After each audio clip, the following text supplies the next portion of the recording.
morning family जेहेतु आपण मैंने ता नेक्स्ट डे वीडियो गुड़ा देखुंती मैंने सैटरडे व्लॉग गुड़ा संडे देखुवे संडे मंडे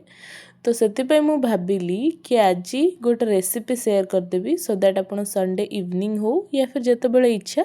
से बनईकि रेसिपीटा खाईपर आज रेसिपी होची वेज नूडल्स जहाँ जहाँ सब जिनस देखिले वेजिज देखिले सब पकईदेवे गोले गले देवे ता सहित ऐड करुवा ये सब मसला गुड़ा पकेबे केचप पकेबे सोया सॉस पकेबे ताकू भल भाव टिके मिक्स कर सारा पर किछि काम नहीं बॉयल करके रखिथिबा नूडल्स हो या फिर चाउमीन भी हो आपण एथरे ऐड करि परिबे पास्ता भी एथरे ऐड कले बहुत ही भल लागिवो बाकी गोटे जिंस हाँ चिली पनीर मसलाटा मु ऐड करिछि मो पाखरे नूडल्स रो मसला भी थिला बट जेहेतु तरतर रे मु एते माने मने पकई पारनी जे घरे मसला थिला बोली मु पनीर मसलाटा जहाँ देखाला सामने सेटा पकईदेली बाकी हेगला आमर वेज नूडल्स रेडी